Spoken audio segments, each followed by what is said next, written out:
Para 2 muajsh, më shumë se 2 muaj, ne kishim zgjedhjet në Kosovë. Tani kemi në Shqipëri. Por si në Kosovë dhe në Shqipëri, nuk kemi një platformë të qartë që për idenë e bashkimit. Albin Kurti nuk është më ai i 2021-shit, por edhe më përpara, që kishte tezën kryesore të bashkimit. Ju e keni vërejtur këtë? Me ta bosh më herët pa thënë atë çështjen e moszgjidhjes së Parlamentit të Kosovës, atë cirkusin që po ndodh aktualisht në Parlamentin e Kosovës. Unë mendoj se këtu nuk e di çka fshihet pas idesë së Albin Kurtit, cili është qëllimi i tij për të vazhduar me krijimin e qeverisë apo të shkojnë në zgjedhje, por unë mendoj që të gjitha partitë politike në parlament, të gjithë deputetët, 120 deputet, hequr serbët të cilët u konvenon një gjendje e tillë, duhet të angazhohen që të arsyejtojnë votën e tyre për popullit dhe duhet të krijojnë institucionet e Kosovës. Duhet të respektojnë atë që ka fituar shumicën 40%, 42% dhe duhet më shumë se pushtetin e tyre të shikojnë interesat shtetërore të Kosovës, po edhe interesat kombëtare, për shkak se zhvillimet politike në botë dhe zhvillimet edhe luftarake në botë që po bëhen dhe ndoshta mund të ndodhen në një të ardhmen jo të largët, nuk na lejojnë neve që të kemi komoditet të sillim me kështu me shtetin e Kosovës. Unë mendoj që Albin Kurti nuk e ka harruar çështjen e bashkimit kombëtar, për shkak se Albin Kurti është një nacionalist i majt, i cili në programin e tij edhe personal, në idenë e tij edhe personale e ka çështjen e bashkimit kombëtar.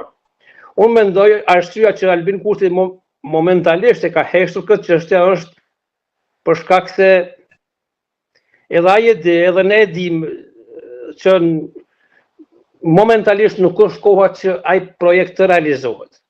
Por unë mendoj që Albin Kurti në takime të ndryshme duhet ta thotë atë që e ka pasur në plan më herët dhe duhet të informoj bashkëbiseduesit e tij ndërkombëtar që ne nuk e kemi harruar çështjen e bashkimit të Kosovës me Shqipërinë. Tek raportet Tiranë-Prishtinë, ju ku mendoni që kemi gabuar?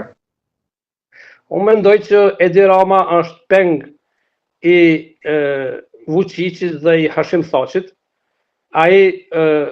Ata, në fakt, kanë pasur një projekt për një Ballkan të hapur, i cila më shumë ishte një projekt i vjetër ish Jugosllavisë që Shqipëria të bëhet Republike Shtate e Jugosllavisë, pa shqiptarët e Kosovës të cilët atëherë ishin të okupuar.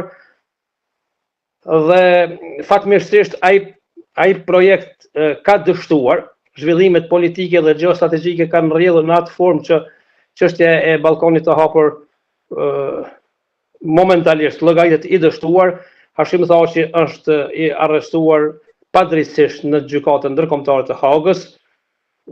Vučići ka probleme të mëdha që 5 muaj nga fillimi i nëntorit të vitit kaluar, që 5 muaj rinia dhe studentët po dhe gjithë populli po protestojnë kundër regjimit të tij. Ka probleme mes rrugës të tij politike Moskë dhe USA ose Bashkimi Evropian. Dhe Vučići seriozisht kohët e fundit po përballet edhe me sigurinë e tij personale, pra nuk e ka të sigurt pushtetin se sa do t'i zgjas. Dhe këtu mendoj që viktim e këtyre zhvillimeve të mëhershme është qeveria e Kosovës, Albin Kurti, i cili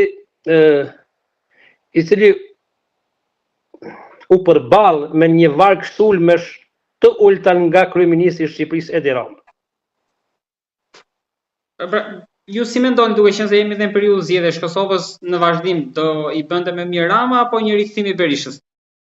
Jo, Berisha është antishqiptar.